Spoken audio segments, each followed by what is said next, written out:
fairly large EMS conference in Port Aransas. I don't know, it was like 100 people there maybe listening to me present this. And so basically it's titled large vessel occlusion stroke screening tools and how they influence EMS treatment and transport decisions. And so, the history of this is back in 2019. I gave this presentation to Life Care actually at the time, when we started using this in the field. And I actually sat on a committee that helped form the regional stroke plan for Dallas-Fort Worth.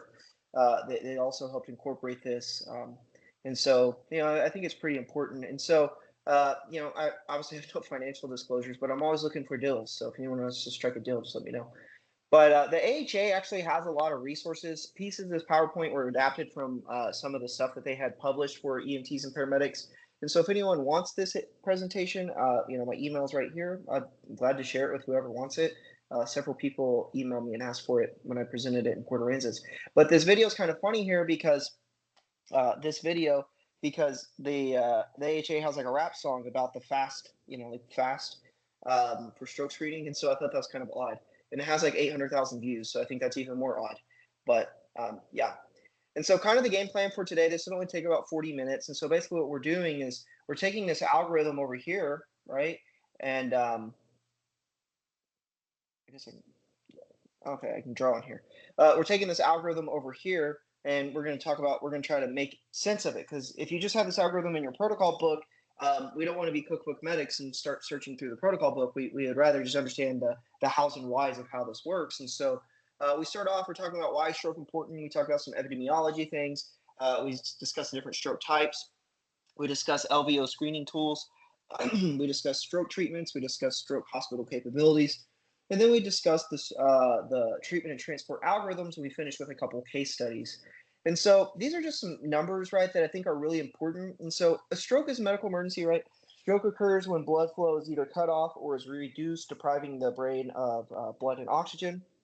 And so about 800,000 strokes occur in the U.S. each year. It's roughly the same amount of heart attacks, interestingly. And so they're pretty equal. And when you think about it, they're both cardiovascular disease issues. So it kind of makes sense. Stroke is the 5th leading cause of death in the United States. Stroke is a leading cause of death of adult disability. And so something to think about this is these patients, they don't get to go home, right? They go to the nursing home. They usually don't go back to the quality of life that they had. And so an important concept, pathophysiology of the central nervous system is it does not regenerate outside of childhood. And so when the brain or spinal cord portions of it die from a stroke or trauma or whatever, that's it. It's done. It turns to scar tissue and it will never come back. And so that's an important thing to know. These patients tend to not get better. And so that's, to me, is the most tragic part of stroke care is like these patients don't go back to what they once were. And so on average, every 40 seconds, someone in the United States has a stroke. And so about 7.6 million stroke survivors are living in the US right now. And something to be aware of, and we're seeing this more and more common in younger people, is stroke crosses all ages, racial, ethnic, and socioeconomic backgrounds. Now, obviously, older people, older Blacks tend to be more at a higher risk of stroke, but it doesn't really matter. If you're rich, poor, old, young, you can have a stroke. Now, this is an interesting schematic from the CDC that looks at what they call the stroke belt. This is called the stroke belt. And, we're right in the middle of it. And so what you can think of the cultural, there's a lot of Black people in this area, one, and then two, the culture of the South. We fry a lot of food, lots of butter, lots of sweets, right? Smoking, things like that, they contribute to a stroke, okay? And so we'll talk about the different types of stroke. So we're going to briefly cover hemorrhagic stroke, even though this lecture doesn't really focus on hemorrhagic stroke. I think I'd be remiss to not cover it. And so hemorrhagic stroke, so when you think of the word hemorrhage, what does that mean? It means to bleed, right? And so this is when you have bleeding that's causing a stroke. And so a hemorrhagic stroke accounts for about 13% of strokes are caused by a hemorrhage, okay? So roughly 1 out of 10. And so where we typically see this is breakage by a blood vessel within the brain, okay? And so you can see that's what they're demonstrating here. You have a vessel that becomes weak or aneurysm where it balloons out like this, and then eventually it can rupture. And so, depending on where it ruptures, what layer of the meninges in the brain, those are different types of strokes. But, generally, that's what's happening here. And so Remember, an aneurysm looks like this, right? It's the ballooning of a vessel. It can be anywhere in the body, where we tend to focus on these in the abdomen, the thorax, and especially the brain, is where we really worry about aneurysms, because these walls right here are actually very weak, and so they can rupture right there. And so an intercerebral hemorrhage is when you have brain tissue that's this is within the brain tissue, and so this is a vessel bursting inside the brain itself. So when you think of like with the brain, like what they're showing you here, like a lesion there inside the brain. Now, subarachnoid, this obviously has to do with the meninges, right? And so this is below the dura mater, and so or I'm sorry, it's below the arachnoid mater, excuse me. And so this occurs when a blood vessel bursts near the surface of the brain. So this is like one of the outer layers of the brain, and blood pours into the area outside of the brain between the blood and the skull. And so it'll typically fall down towards the base of the skull. And so when you do a CT, it shows like a starfish pattern. Now, this is really the meat and potatoes of today, is ischemic stroke, right? And so this is the vast majority of stroke. And so 87% of strokes that we run, so roughly 9 out of 10, are going to be this type of stroke, an ischemic stroke. And so this is a type of stroke that's caused by a blockage in an artery stopping normal flow and oxygen flow to the brain. And so we take this a step further, and we don't really worry about this too much in EMS, but it's something we need to know, right? There's really two different causes of an ischemic stroke. The first one is a thrombosis. And remember, thrombosis is a stationary clot, okay? And so a thrombosis is a blood clot is formed in an artery that provides blood to the brain. And so, you can imagine this, if this is the blood vessel, right? And you have a clot here. As platelets and stuff come swinging by, right? They start holding onto this, and eventually this could knock off enough blood flow to where the, brain's no longer being perfused, and then you get stroke-like symptoms, okay? That's one way this happens. Probably a more common way that this happens is an embolism. And so generally this is blood clot, although it can be cholesterol, right? But generally it's a blood clot or a plaque fragment, like a cholesterol plaque, from elsewhere in the body. Most commonly, the left atrium is where we get the left atrium is a common place to get blood clots. The carotids are a very common place to get plaques, okay? And so what happens is these plaques will get busted loose, or these blood clots, and they'll get lodged somewhere in the brain, okay? And so there are risk factors for stroke you should be aware of, right? And so AFib obviously makes sense. If someone has AFib, they're at a very high risk of stroke, right? Because the top of the heart is just quivering, right? And if that blood clot, the stasis of that blood starts to move, right, you can have a stroke. Hypertension pounds the blood vessels all day long, right? And so it stretches out these water hoses. And so they're likely to get damaged, right? Tearing of the intimal layer, then you get this plaque formation, right? Atherosclerosis. High cholesterol, that one also goes along with plaque formation. But diabetes and smoking are super bad for your blood vessels.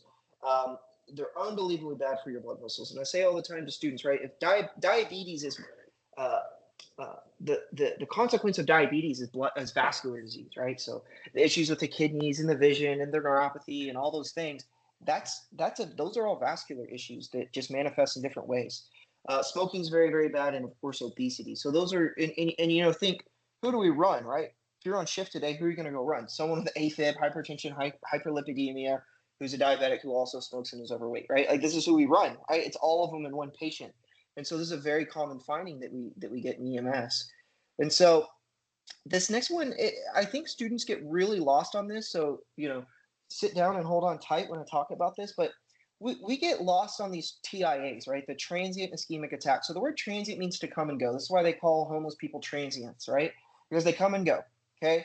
And so a transient ischemic attack, this is a great definition. A transient ischemic attack are associated with brain dysfunction in a circumscribed area caused by a regional reduction in blood flow, i.e. we call that ischemia, resulting in either transient or minor observable clinical symptoms. Now, the historical time-based definition of a TIA was based on full resolution of all symptoms within 24 hours of onset. What does that mean? You are not in the business of diagnosing TIAs, right? Very complicated, very difficult, very risky diagnosing TIAs, okay? This takes a neurologist to do this, someone who's dedicated their life to doing this. And what I want students to be aware of is this line right here. Waxing and waning of stroke symptoms is actually common, okay? Stroke symptoms come and go, okay? That is a very common thing. And so you'll see that just like chest pain, right? Chest pain comes and goes, right? It gets a little better, it gets a little worse. You pick them up, move them in the stretcher, suddenly it's better. You lay them back, it's worse. The same thing's happening to the brain. It is the same pathology. You have ischemia behind it, an obstruction, right? And so the thing is, you need to know that stroke symptoms can get better and worse. Do not confuse that with a TIA, right? Waxing and waning of symptoms is very common. Um, Identification of ischemia is important because 20% of patients with ischemic stroke present with a TIA in the hours or days preceding the stroke. What does that mean? You know, the fifth of all the stroke patients that you're going to run next year, a fifth of those had a TIA in the hours or days prior to that big O stroke, right? So I say the TIAs are kind of like the angina before the big in line, right? Like they're the warning sign. Like, hey, something's wrong. You really do need to get this looked at, okay? Up to 80% of strokes are after TIA preventable. Thus, early diagnosis and treatment are key. Okay, and so be careful diagnosing TIA in the back of an ambulance. I discourage you from trying to do that. Now, real quickly, stroke mimics. So this is a study that was done in 2017. Basically, they took 2,000 stroke patients in this ERs in the Switzerland, and they found that 15% of these patients actually had uh, uh, stroke mimics, right? And so the most common mimic was a brain tumor, so a neoplasm. Hypoglycemia, very common one, right? There's a great story out of Life Care many years ago, before my time, where they flew a stroke patient. Or no, this wasn't Life Care. I think this is somewhere in Palo Pinto County. They were flying a stroke patient, right? And the flight crew said, "Hey, did we ever get a blood sugar on this person?" They checked the blood sugar; it's like 22. And they're like, oh my gosh. So they have to land at Medical City, Weatherford, and AMA this patient who is hypoglycemic. So don't let that be you. You need to be checking blood glucose on all altered patients, especially stroke patients, because I couldn't imagine the flight crew trying to figure out how to write an AMA. Toxic poisonings, hysterical attacks. This is not limited to women, by the way, as the diagnosis of hysteria used to be limited to women. But no, hysterical attacks that people do hysterical things, basically kind of act out. Seizures, as you know, postictal state can look like a stroke at times. That's actually called, gosh, was it pulse paralysis? Uh, Jeff knows the word. I can't think of it. And then sepsis as well. Paul's palsy or something like that. Oh gosh, I can't think of that word. Anyways, Not sure what you're so trying to come up with. Sorry, man. it's after a seizure you can end up Todd's paralysis. That's what it's called. It's called Todd's Oh, yeah. paralysis. Yeah, where you can have this. Talking about seizures, guys. Someone before or after a seizure can present with stroke-like symptoms for a limited period of time. That's called Todd's paralysis. Now, moving forward, this is really why we're here today. That was just laying some foundation. We're talking about large vessel occlusion strokes. Okay, and so break down this word, large vessels. So we're talking really big vessels, the carotids, the middle cerebral artery, anterior cerebral artery, like these really big vessels, okay, are becoming occluded. So you can imagine really big vessel occluded, really big symptoms, okay? And so the idea of this whole presentation is, well, we have these screening tools to say, oh, that's just a regular stroke, or no, this is a large vessel occlusion stroke because their treatment is different. I'll tell you more, but that's kind of the hook, line, and sinker for today. Now, this word right here, be careful using it. This means LVO. It means large vessel occlusion stroke, but the very first time I ever called in a large vessel occlusion stroke to Medical City Fort Worth, a stroke hospital, when I got to the hospital, they're like, what about the elbow? The elbow, like on the arm, the elbow. And I was like, what? And they're like, you kept saying something about the elbow. We didn't understand. I'm like, no, LVO. And they were like, oh. So anyways, be careful using slang, learn from my mistakes. So let's read this definition. A large vessel occlusion stroke, right, variably defined as blockages of the proximal, intracranial, anterior, and posterior circulations. And these account for around 24 to 46% of all ischemic strokes. So what does that mean? I mean, we're talking a quarter to half of all the strokes you've been running are this. Okay, so it's a lot.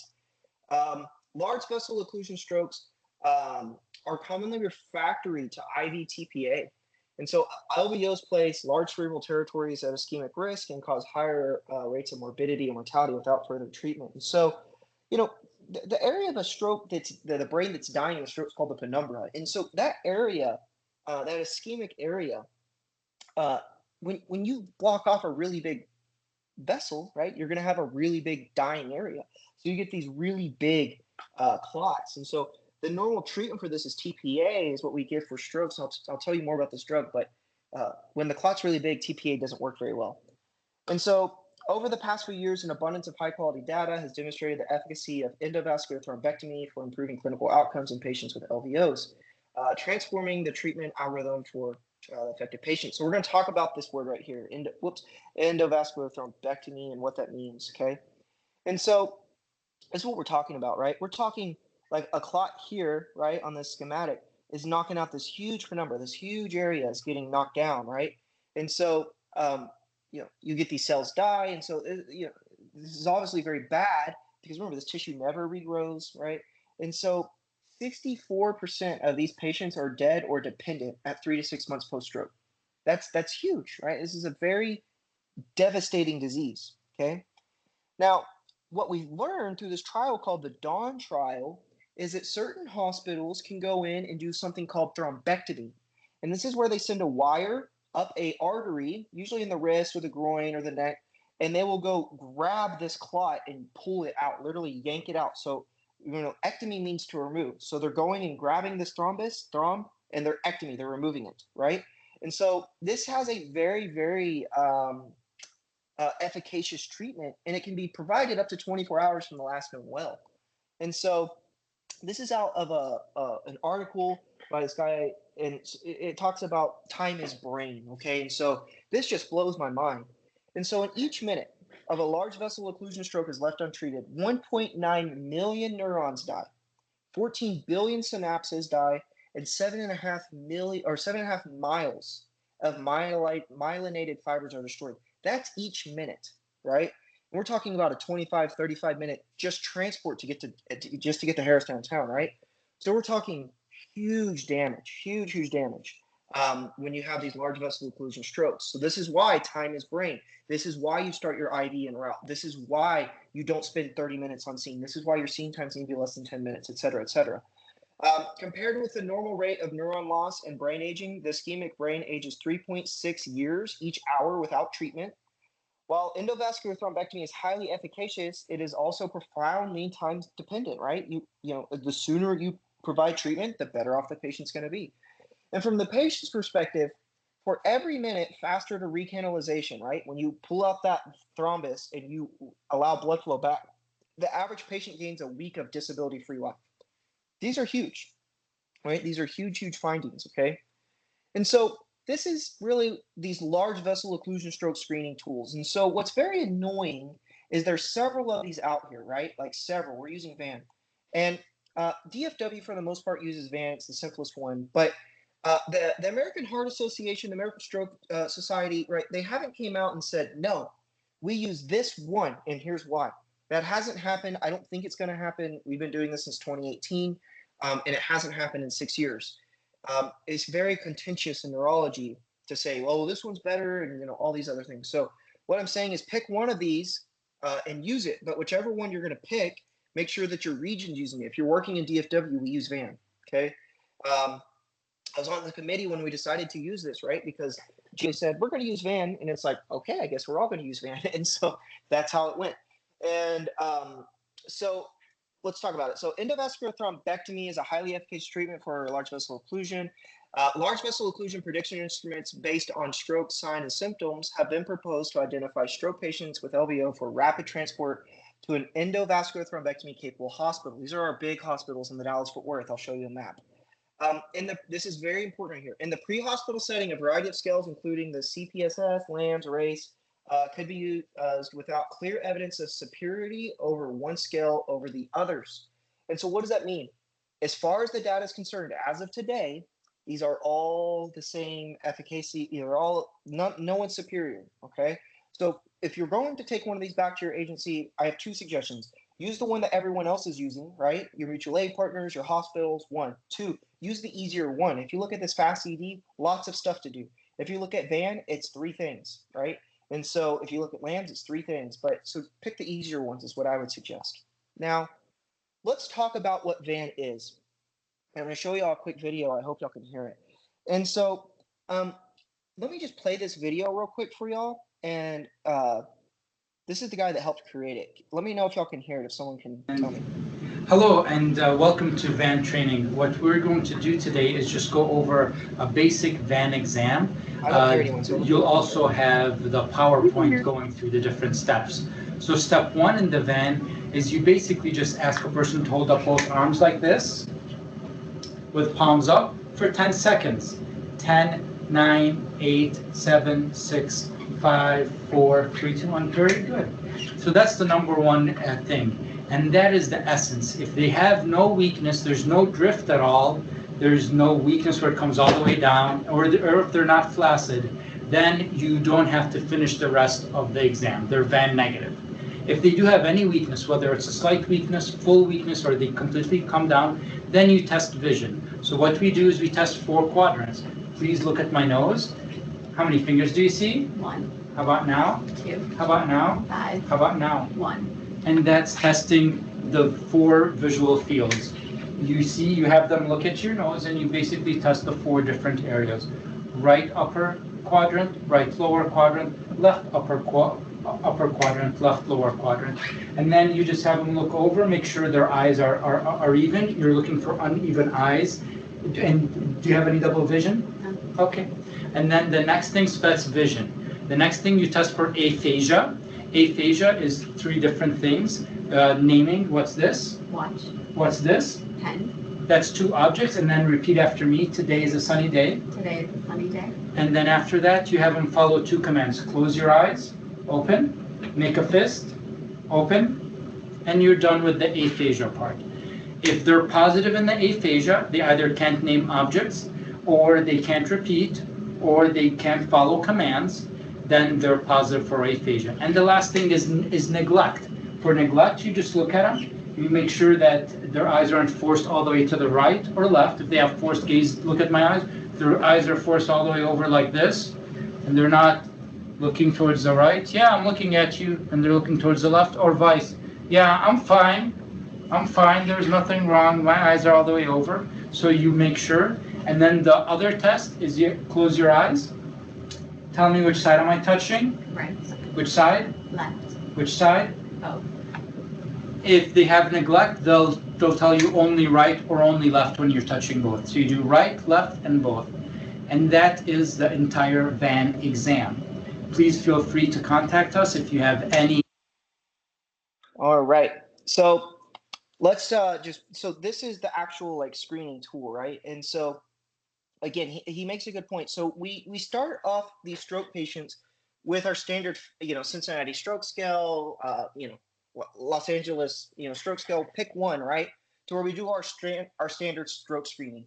If that's positive, then you go into the VAN, right? And so they can be, Cincinnati stroke scale positive and VAN negative, they're still having a stroke, right? Cincinnati stroke scale says 70% likelihood if they're positive, they're having a stroke, right? Not my opinion. And so that's something to be aware of. So we start off with what we normally do with stroke patients. This is what you do. This is step 2, right? This is the next thing that you would do. And so if they don't have the arm weakness, like you said, their VAN negative exam's over. So don't do the rest of the exam. If they do have arm weakness, like you showed, where it will, stays down or it drifts within that 10 seconds, then you keep going.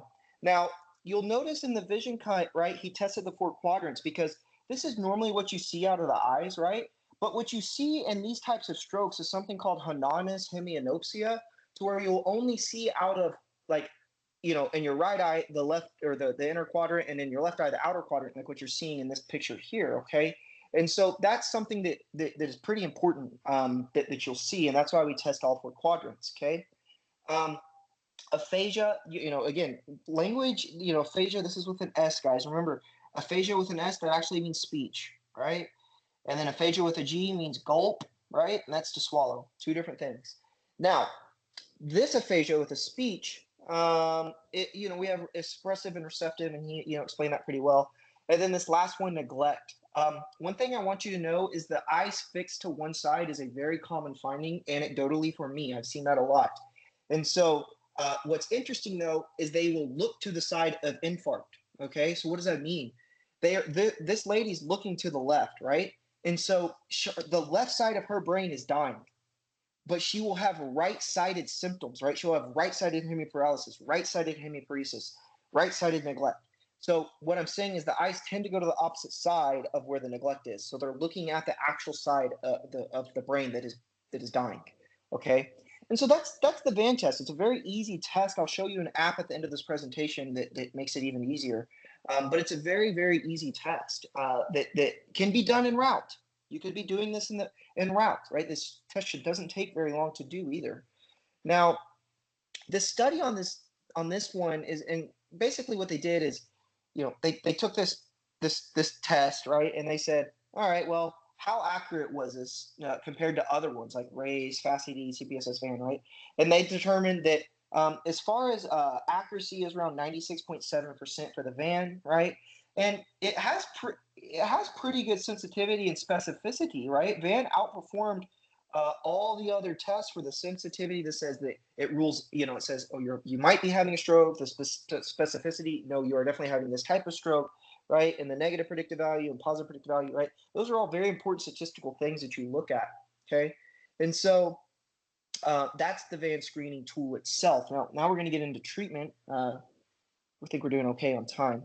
So the ischemic stroke treatment protocol, right? And so as you all know, I think that there's some discourse with what y'all's book says and stuff, but this isn't my opinion. This is what the AHA is saying. Let's just go down here. We first need to figure out the last known well, right? When was the patient last well? That's the phrase we should be using. When were they last well, right? When were they last normal? Okay. And so you have to get very granular with patients, families, and bystanders on this. No, like, at breakfast, were they normal? Okay, they're normal. At lunch, they were normal. Okay, somewhere between, breakfast or dinner and lunch, they changed. Okay, well, when did you last see them? Okay, did you watch, Judge Judy at 4? They were normal then, right? And so sometimes you have to get very granular with the families to figure out when their last known well is. That is a very, very crucial piece of information to get. Okay, and so if the symptom onset, right? Let's say, oh, their last known well was at 7:30 right now at night. Oh, it was around 1 o'clock today. Well, they're too late for TPA, and so they're pushed out of that window. Okay, and so the FDA says it's 3 hours right now, but what you're seeing is most people will go up, most hospitals will go up to 4.5 hours. I actually think this number is going to continue to rise, but I'll tell you for DFW's sake, it's pretty much 4.5 hours across the Metroplex. They'll give TPA, okay? And so let's go back to the other side, right? Someone wakes up an hour ago with stroke-like symptoms. All right, they can have thrombolysis, right? So we do a CT, MRI, we start IV thrombolysis, right? And so that's how this works. And so let's talk about this drug TPA, right? You hear a lot about this drug. So TPA actually stands for tissue plasminogen activator. And so we actually have TPA, tissue plasminogen activator, occurring in our body right now, right? There's little micro clots all over your body right now. And so what this does is this naturally occurs, and it goes over there and it chews on clots, okay? And so it takes a blood clot and this just chews on it, right? And your body naturally produces this. Well, how TPA is made is through recombinant technology, so it's made in a lab. And so it's mimicking what naturally occurs in your body. So TPA is given via IV therapy and works by dissolving the clot and improving the blood flow to the part of the brain being deprived from blood flow. TPA should be given within 3 hours up to 4.5 hours in certain eligible patients of the time of first started. This is a clot busting drug, right? And so the reason we have this window with TPA, right? Like, why do we not just give this at 10 hours or 11 hours or 12 hours or whatever? Is because when you start going past that 4.5 hour mark, especially, the risk of bleeding starts rising. And the reason is the tissue behind this clot is dying. And so it becomes weak. And so, a surgeon said it best once, inflamed tissue, he's like, imagine trying to put stitches into butter. That's like inflamed tissue, right? It's very weak, all right? Compared to like putting stitches in a steak, right? It's going to, and so when I think of inflamed tissue, you made a good point. It's almost like butter. It's very, it's not very solid because it's dead, it's dying. And so the risk of hemorrhage goes up really high after that 4.5 hour mark. And so that is why that last known normal is very important. The other thing I want y'all to know is the exclusion criteria on this. So what's the exclusion criteria for TPA is if they're on a current blood thinner, right? True blood thinners, Xarelto, warfarin, Pradaxa, Eliquis, Lovenox, heparin, many more. But I want you to know, students, listen carefully to this. Plavix and aspirin are not blood thinners. They are platelet aggregation inhibitors, okay? So, be aware of that. A patient taking Plavix, I know you think, oh, that's a blood thinner. It's not. It is not a true blood thinner, okay? So that's not an exclusion criteria. The other thing I'll say about blood thinners is just because a patient says they're taking their Eliquis, they may not actually, or it's on their medicine list, doesn't mean they're actually taking it. Eliquis is around $600 a month in the United States. And so they may not be able to afford Eliquis, okay? And so just be aware of that. Just because it's prescribed doesn't mean they're taking it. And so if they're not taking it, you need to find out, when was your last dose? Oh, it was 3 weeks ago. Well, of course you're having a stroke today because you floated a clot to your brain. And so they can get TPA usually if it's within a week, more than a week especially, they can get TPA. But otherwise, if someone's taking Xarelto or warfarin and they have a stroke, they cannot have TPA. Also, current intracranial hemorrhage. This is why we go straight to the CT scanner and they scan their head. They're looking for a bleed, right? If they're bleeding, you don't want to give a clot-busting drug to them, right? You're going to kill them even quicker. Same thing, subarachnoid hemorrhage, active internal bleeding. If someone's been pooping blood, vomiting blood, right? Heavy vaginal bleeding, I don't know. You do not want to give them this drug, right? If someone has had recent surgery, right? Recent head trauma, recent bleeding, AV malformations, aneurysms, things like that, you don't want to give them this drug that is likely going to cause them to bleed. General surgery within the last 14 days. So they got their gallbladder removed 6 days ago and now they have a stroke, right? Well, they're not going to get TPA. And this last one's a little controversial. This is more so a hospital issue, but I'll have you know. Current severe uncontrolled hypertension, the blood pressure will need to be safely lowered to less than 185 over 110, right? And both those numbers have to be less than that, right? And so that's how that generally works. Now, that's what I'm talking about up here in this slide, right? EMS identification of medications, especially anticoagulants, and pertaining that really good history, past surgeries, past hospitalizations, really rapidly on scene is very, very important. Another thing I published an article on is also the importance of getting family information for consent. Almost all hospitals in the DFW region will require family consent, like they have to approve giving TPA. If you don't know, I think the number is around 1 in 20 patients who are given TPA will die from bleeding.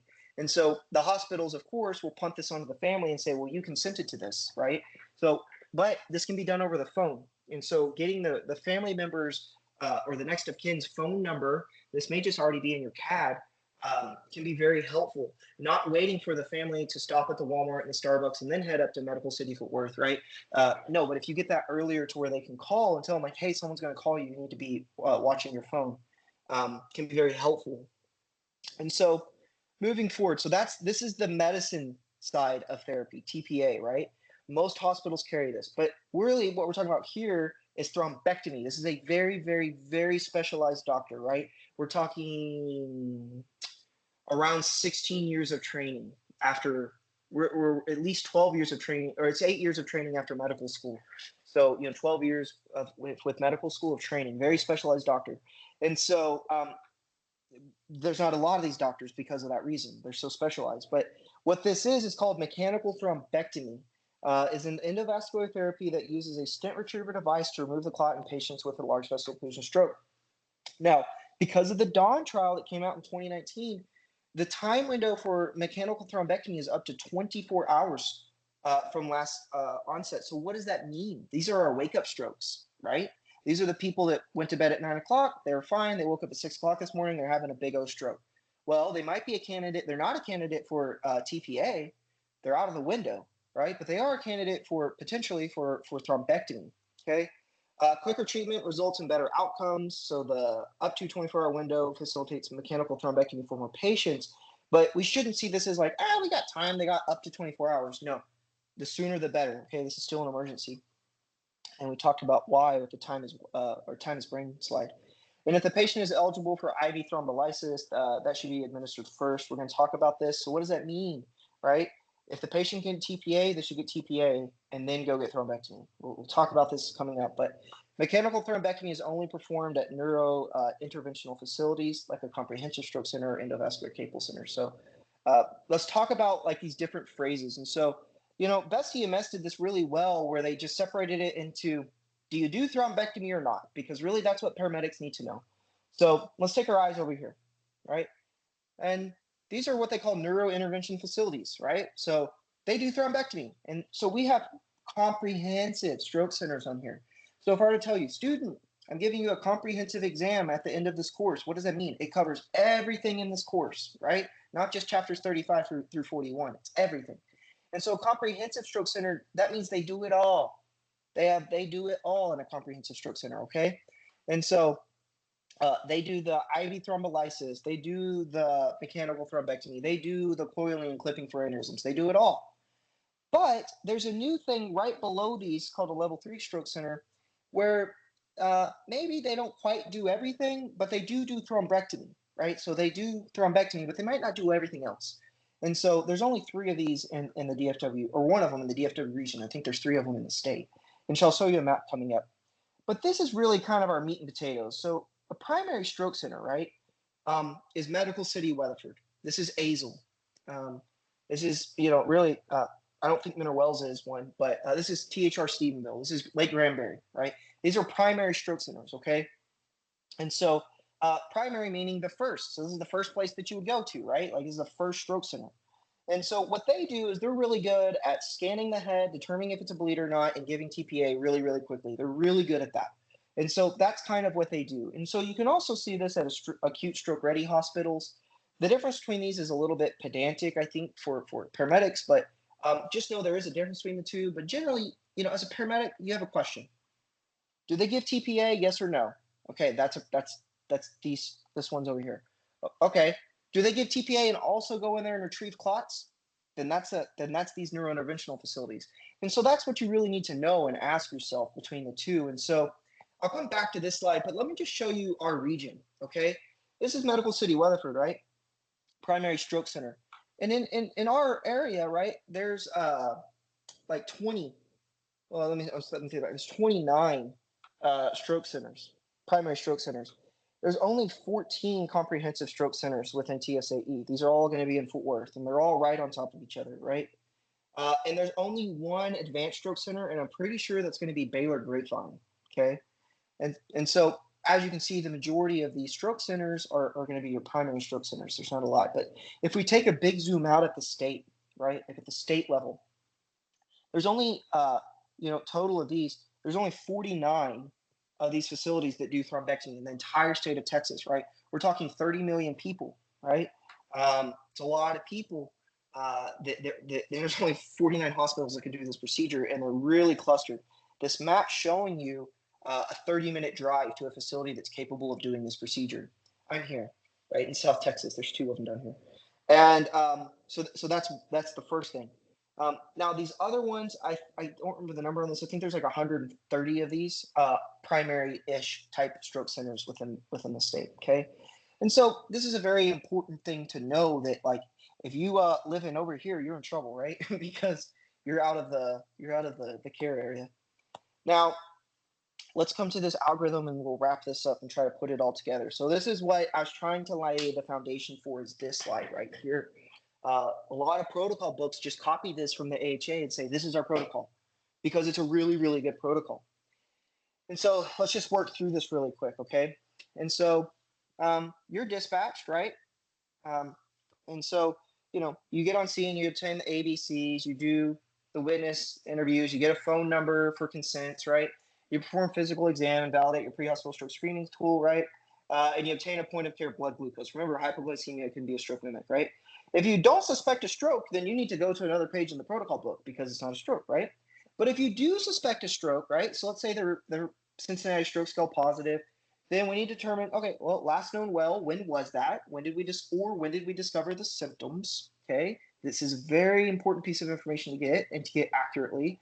And then we're going to perform a validated LVO screening tool. In DFW, that's probably going to be the VAN screening tool. Okay. So let's say we do a VAN screening and they're VAN negative. Okay. Then you're just going to transport them to the closest stroke center. Okay. They're still having a stroke, but they're not having a large vessel occlusion stroke. So just take them to the closest stroke center. Okay. You're going to provide pre-hospital notification, all those things. minimal on scene times, rapid transport. I didn't say less than sirens. I said rapid transport. What rapid is up to you and your medical director. Now, let's go back over here to the LVO, right? Let's say they do have an LVO. Their last known well is less than 24 hours. Great.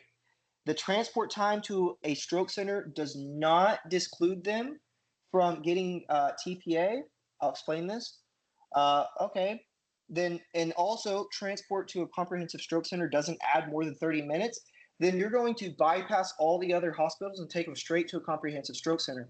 So let's use Weatherford as an example. Let's say you're running a call right there at downtown Weatherford, right? And it's an LVO positive patient. Their last known well was, I don't know, 10 hours ago to wake up stroke, right? And so I'm going to come back to this. And so transporting them to Harris downtown is about 25 minutes versus transporting them to Medical City Weatherford is 5 minutes.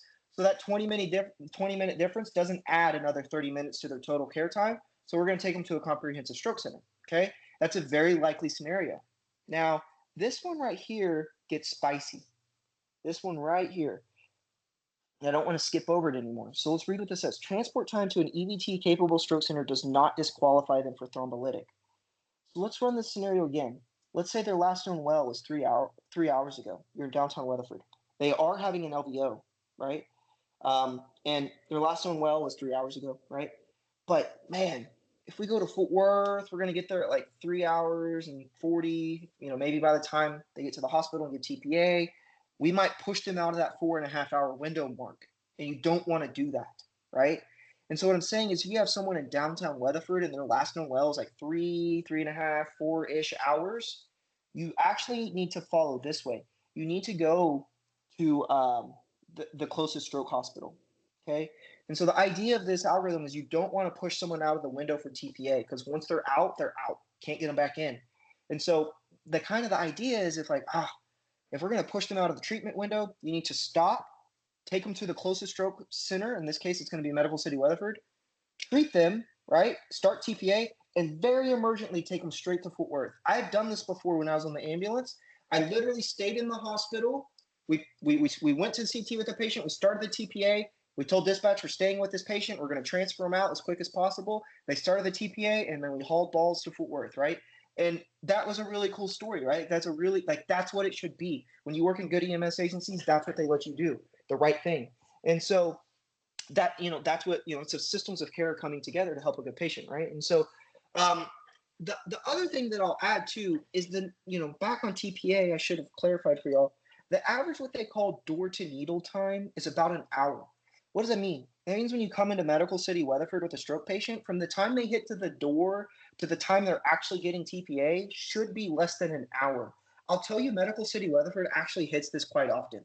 And so just be aware, if you're wondering, well, wow, how long does it take to, get someone in there, scan their head, read it, and give them TPA? Well, the goal is less than an hour, okay? And so that should give you a benchmark. So let's go through this one more time. You have an LVO suspected patient, right? Last known well is less than 24 hours. Transporting them is not going to push them out of the TPA window. Then you're going to bypass all of them and take them to a comprehensive stroke center. And so this is the algorithm, right? This is what I was building up. This whole presentation comes to this, is to get them the care they need. Okay. Now, this is, as you can see, the regional stroke plan that we developed a while ago. It literally copies the AHA's one. And so this is very busy. Don't read this. What happened was when we were sitting on this committee, the TSAE is this huge 19-county area, right? It's 28% of the state population, 2% of the United States population.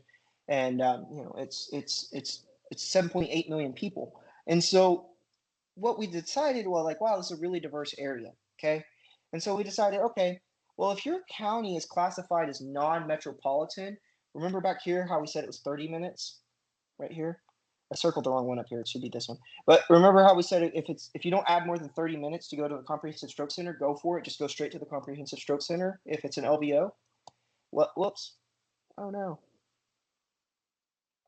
What happened is, what happens if you're in I don't know, Wise County or Stephenville or, Hamilton County or something like that, then you might need more time, right, to do that. And so you get 45 minutes. And then This committee also decided that we were sitting on, right? If you're in what they call Frontier County, that will give you 60 minutes instead of that 30 minutes to bypass other stroke centers to go to a comprehensive. And so this becomes a little bit important when you consider flying and how long it takes to fly people and all the time associated with the flight.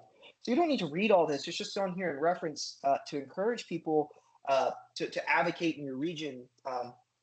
And when you're a paramedic, right, to go to these committees and advocate and speak up for the rural, right, the rural areas.